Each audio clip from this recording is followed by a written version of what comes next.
Hello and welcome to Jimmy's Three Things. My name is Jimmy, and there are three things in Major League Baseball that I want to talk about today. We got Ohtani stolen bases. We got Juan Soto slumping. We got double steals.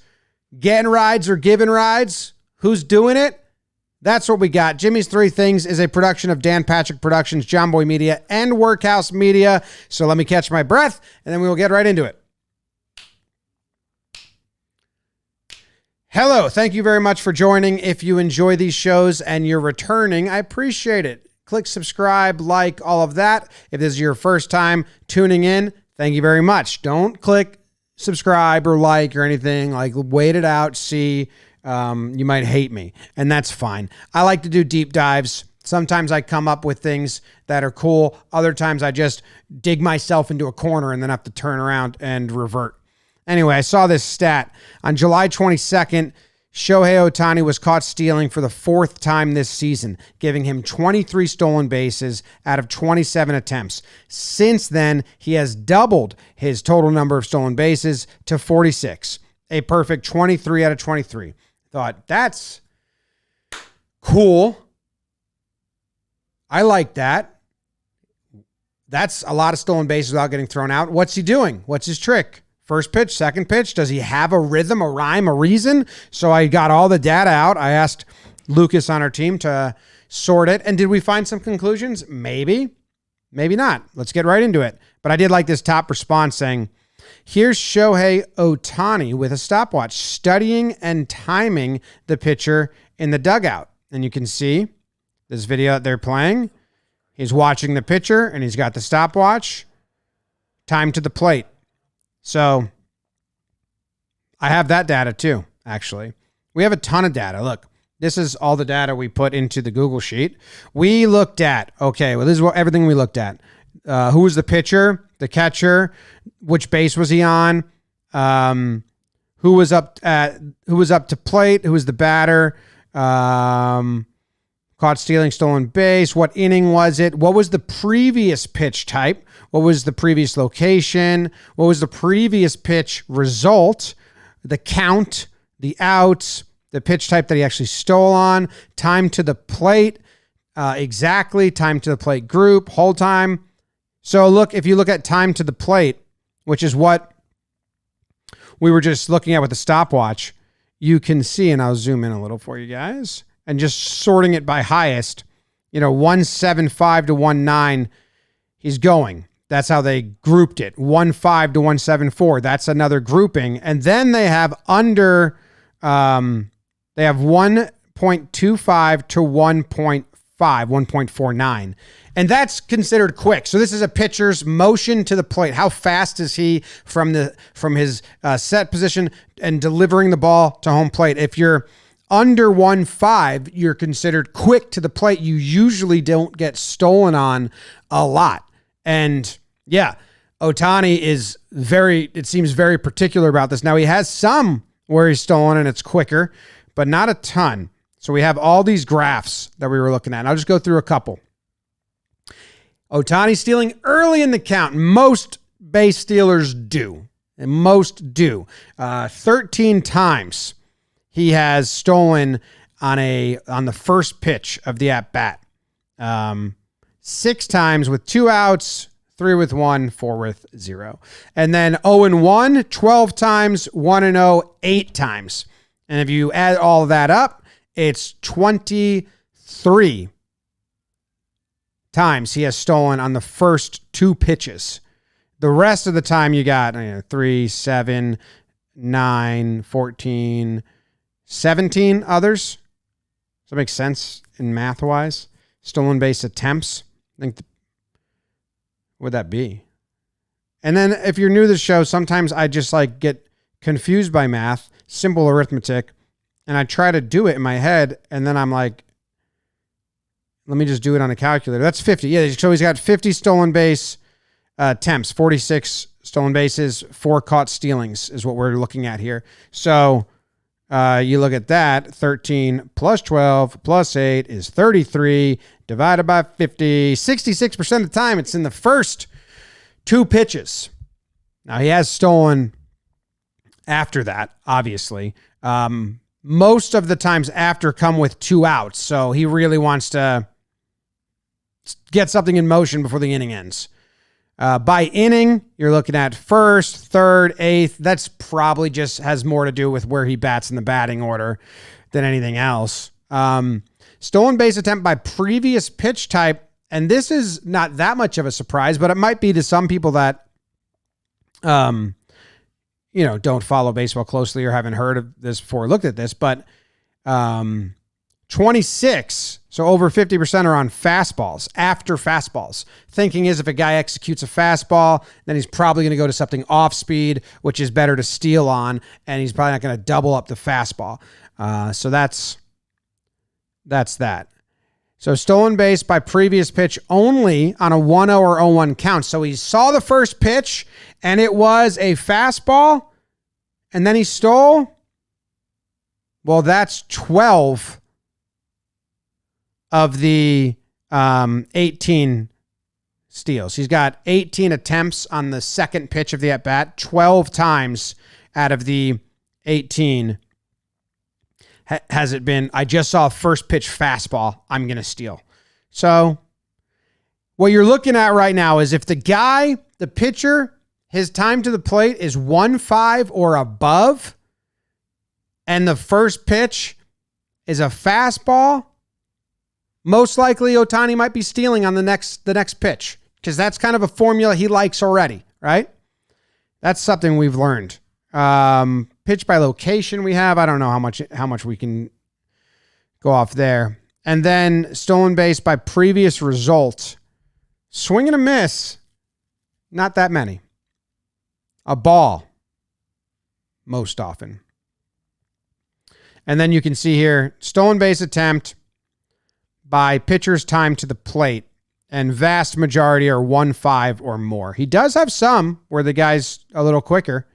Does have some, but vast majority, 38 of the 50, he's a 1-5 or more. So if you're slower to the plate, Ohtani's going to get you. He's smart. He knows what he's doing. Look at it by month. Really ratcheted up in July and August. I wonder, is he just getting closer to 50-50? I think batting order has a lot to do with it. But he's just really, he had 5 stolen bases in June. 14 in July, 15 in August. That was the tweet that sparked this. It's just kind of like looking at that.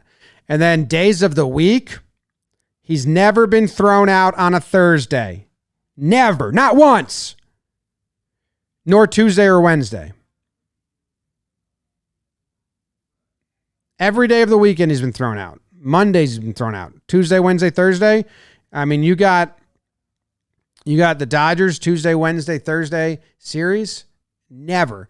Now, I will say I've been jinxing a ton of shit on this show, so every time I do a stat like that, it happens. We had like the White Sox are terrible on Mondays or whatever it was, and then they beat the Yankees, and Joey Gallo has never hit a 2-strike 4-seam fastball, and then he did it against the Yankees. So I'm just jinxing a lot. I was really interested in the batter.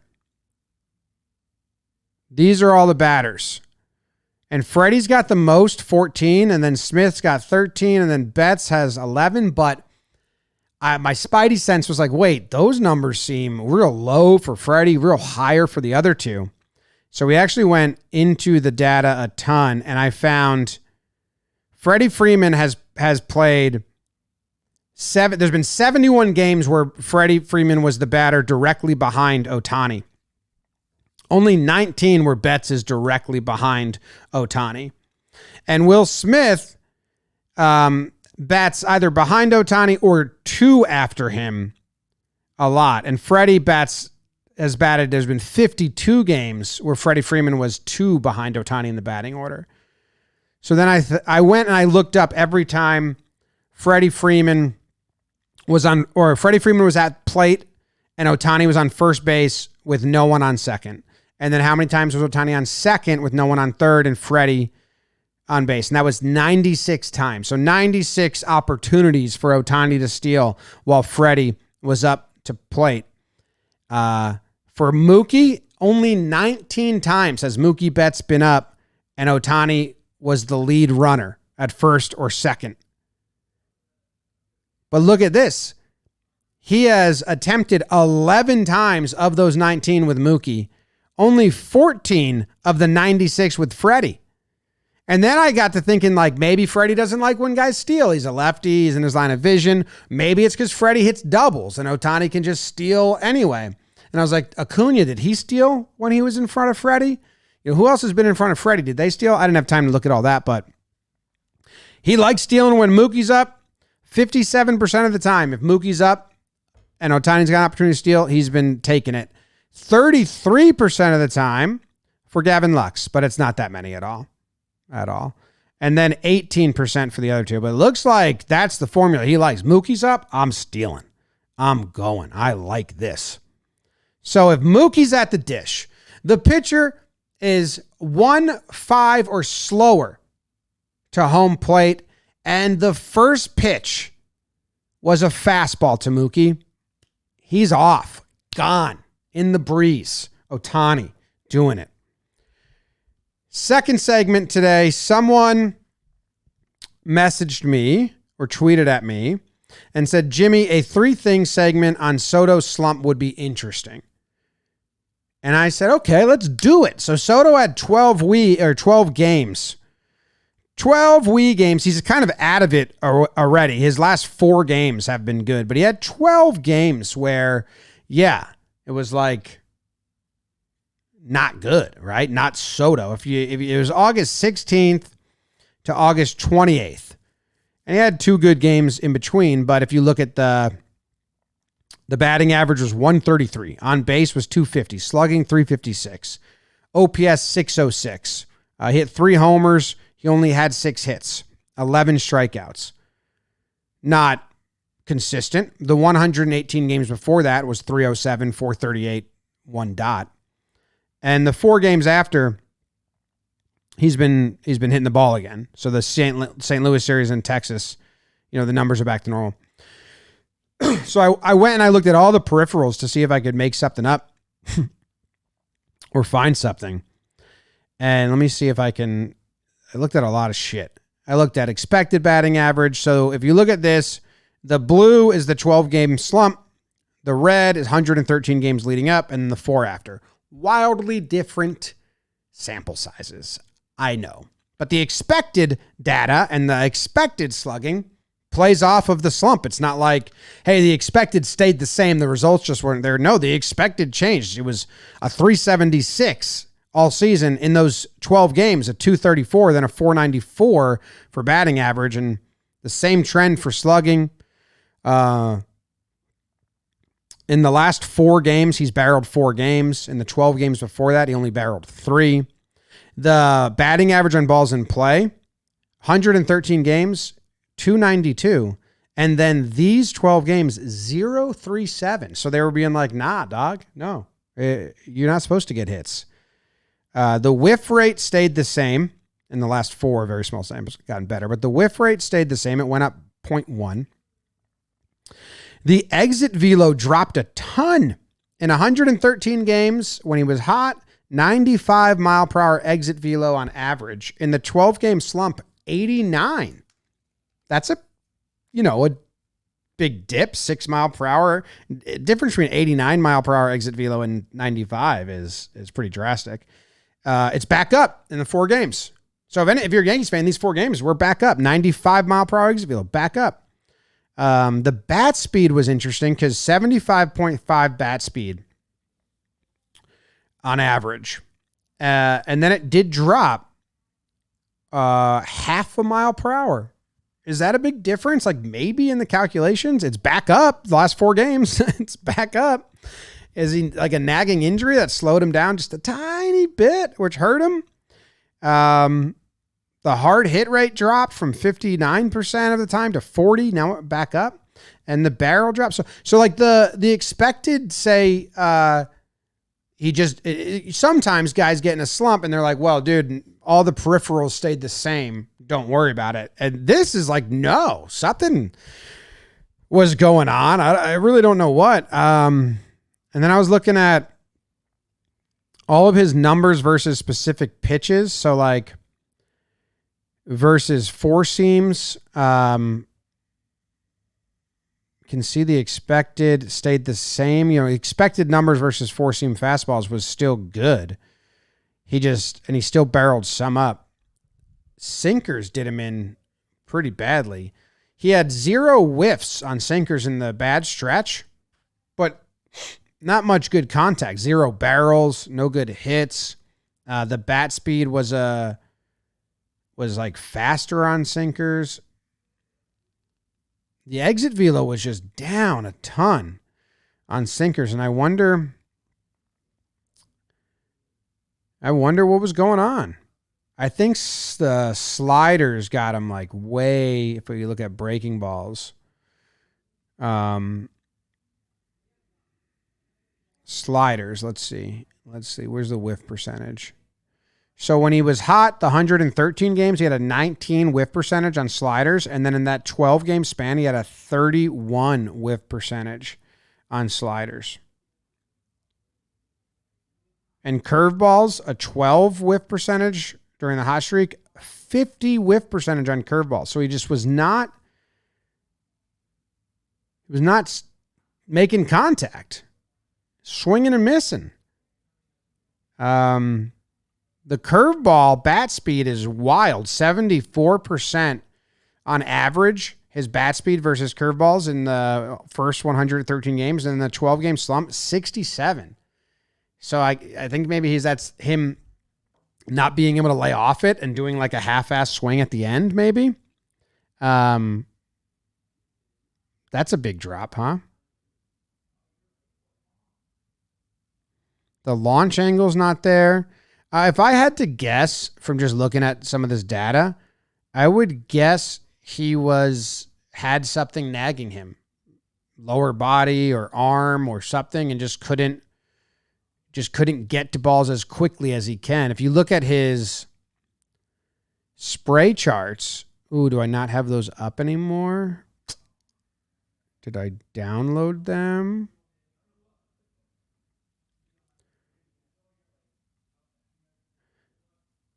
Yeah, so this is his spray chart in the 113 games, and obviously it's a ton, but you can see all the doubles are down the line, with the quick turn here or outside fastball going with it. See all the purple? It's down the line or in the gaps. Those are where your doubles are hit. The singles are splattered all over, a lot of them to the right side, but he does have some over here. Not a lot, but over here in front of the outfielder, he's got some.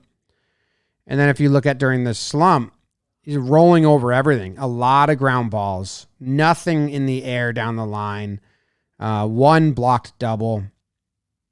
But just a lot of ground balls to the right side. So I have no conclusion. Who tweeted at me? What was his name? Jack? I don't really have a conclusion here. But all the expected numbers show that like something was going on. I was also looking at out of the zone. He chased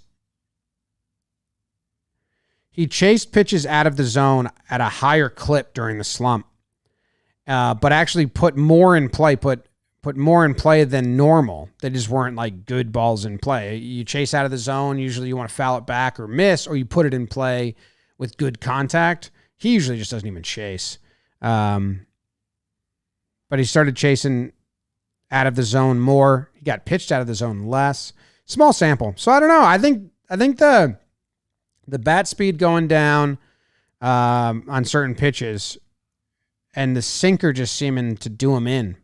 Could be also he faced a ton of lefties and they just had his number. I don't know. Anyway, moving on. The third topic, as I was looking at the Ohtani stuff, as I was checking that out, I saw that on Inside Edge's data system that I can sort by all of the double steals that have taken place this year. And that kind of was like, ooh, that's interesting. I want to take a look at all that data.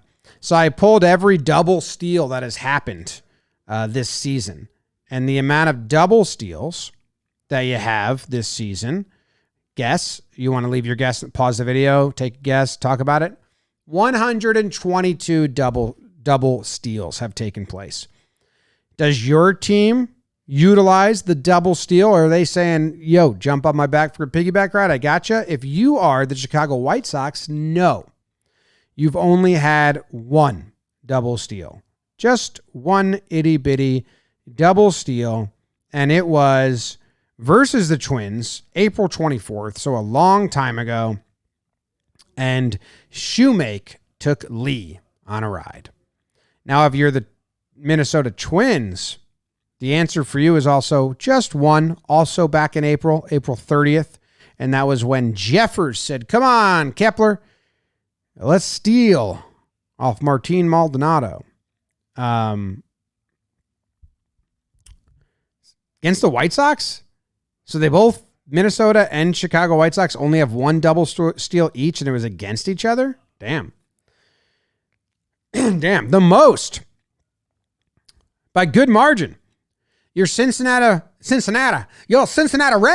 Your Cincinnati Reds have 12 double steals on the season. Let's do it. Here we go. And then I was looking at that, and I was like, well, that's just got to be because Ellie's stealing a ton, and people are just, running behind him. And not entirely. Ellie De La Cruz has been the lead runner 3 times of the 12. He took Steer on a ride twice. He took De La Cruz, or he took Fairchild once. Benson's taken Ellie De La Cruz on a ride. He was the lead runner in a double steal twice. Now, Fairchild, he's got 4 times where he said, all right, let's do it. I'm on first. You're on second. Let's run. It was Steer, Marte, De La Cruz, Benson. So 4 different people gave Fairchild a stolen base as the trail runner. And then India 3 times. So India has been the trail runner 3 times. He's never once recuperated. He's never once said, hop on my back. I'll be the lead runner. He owes Thompson, Marte, and Fairchild a steal. He's not doing it. Steer has been the trail runner 3 times, and he's been the lead runner once. Okay? But De La Cruz has given Steer 3 rides. Friedel's given him 1. So the next question that everyone has is, who has given the most rides? You want a stolen base on your baseball reference page? Just be on first while I'm on second. All right? Nothing to worry about. I gotcha. And that person is Volpe. Volpe has given 5 times he's given someone a ride. He's the lead runner, double steal. And it's been 5 different players. He's spreading the love. So it's a very nice job by Volpe. Spreading the love. Garcia 4 times. Hamilton 4 times. And then as the trail runner, Fairchild, Steer, Ramirez, Lindor, India, all 3. But how about Volpe? That's nice of him, right? That's a good gesture. Let me sort it so we just have lead runner, Volpe. Oh, clear. Volpe, select him. He has given Soto, Judge, Oswaldo Cabrera, Grisham, Jazz Chisholm. He's given them all a nice lift to the next base, which is kind of him. Has he ever been the trail runner? Ooh, one time, Jazz, him and Jazz traded off. Nice. You know what made me laugh? Did you see that? I got some time here at the end. I went way faster than I thought. Did you see that bunt by Jack Lopez on the Angels? Did you see this, guys? Incredible. It's gotta be the shortest ball in play ever. So in play, and then the metric I want to see is hit distance. It's gotta be the shortest hit ball ever. I wonder what they have for it. Player name, player and event. I'll see. Maybe we'll find the next shortest balls hit. Hit distance. Where are you? Hey, where are you at? Hit distance.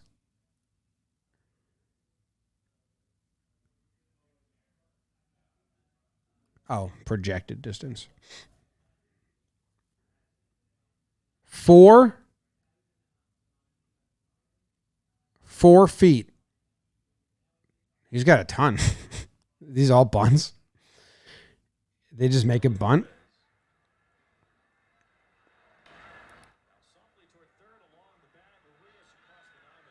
No.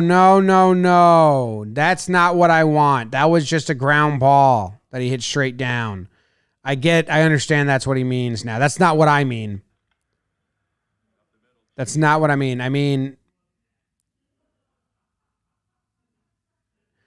like the total time of it rolling, it only went a foot. Spray chart. Let me find this. What? Do they not even count it? Competitive swing? No. Remove bunts. How dare you? That's what I'm looking for, Baseball Savant. Why did it remove bunts on me? So are they not going to have this? It's going to bum me out. Okay. This is supposed to be a hit and run.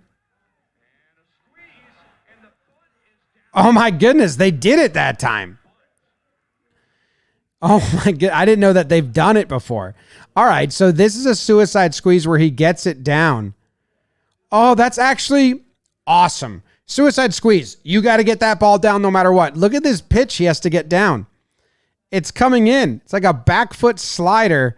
He gets it down, and then he has to dive out of the way for the runner and then get up and run to first. The second one makes so much more sense to me now. Okay, that is funny. They scored a run. Watch this one.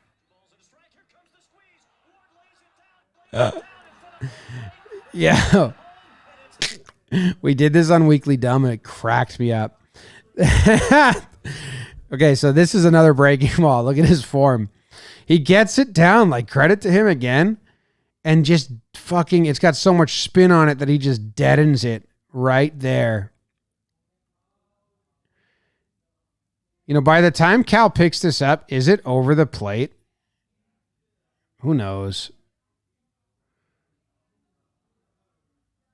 No way. That ball just spins on the plate and still. Look at this. That ball goes nowhere. That ball travels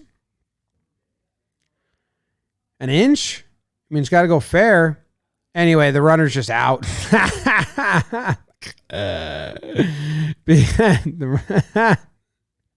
And then he's got to run, but the bat's still in the way. I mean, I think Cal tags him right there. Yeah, Cal tags him right there. That's so funny. Did the ump call? Who's the ump ringing up there? Is he ringing both of them up? No, fair ball, out. He didn't call the tag on Lopez out, but he was out. And then he just like toss it down to Turner, who tags him. Oh, look. Look at Ron Washington's face. Look at his face. What the That is such a funny face. Oh, anyway, that's got to be the least far a ball has traveled while being in play. So that was a little something extra for you. Thank you for tuning in. Appreciate you guys. We'll see you later. Goodbye.